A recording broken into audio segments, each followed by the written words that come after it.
toutes et à tous et merci de nous rejoindre pour ce journal de ce lundi 2 mars 2026.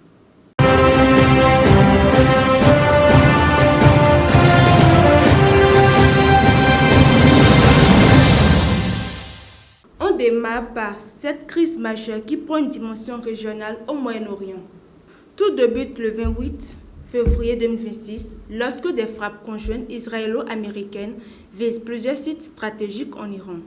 Dans la nuit du 28 février au 1er mars 2026, Téhéran annonce la mort du guide suprême Ali Khamenei, tué lors des bombardements.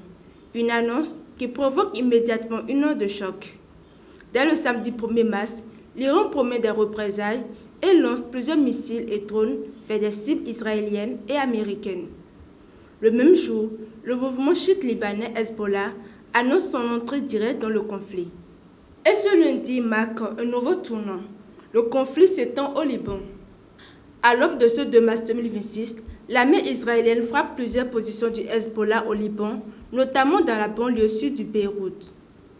Le bilan provisoire fait état d'au moins 31 morts et près de 150 blessés, selon les autorités libanaises.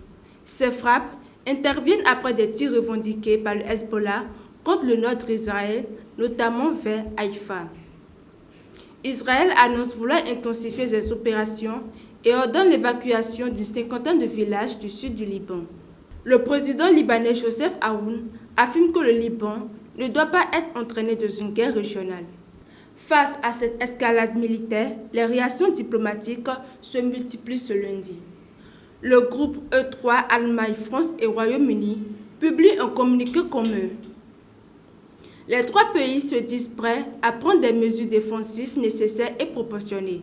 À Paris, le président Emmanuel Macron a réuni un conseil de défense après qu'un drone iranien a touché un hangar dans une base française aux Émirats arabes unis dans la nuit du 1er au 2 mars. La chef de la diplomatie européenne, Kaja Kallas, appelle à une désescalade immédiate. De son côté, la présidente de la Commission européenne, Ursula von der Leyen, a convoqué un collège de sécurité extraordinaire à Bruxelles.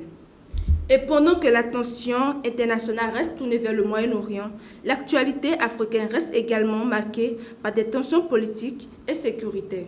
Dans la nuit du dimanche 1er au lundi 2 mars, des coups de feu ont été entendus près de la présidence à Ouagadougou. Les autorités ont écarté l'hypothèse d'un coup d'État. Selon des sources sécuritaires, un tir aurait provoqué l'incendie d'un véhicule transportant des produits inflammables, détruisant au moins 6 autres véhicules. Aucun bilan humain officiel n'a encore été communiqué. Toujours en Afrique de l'Ouest, en direction la Guinée-Bissau.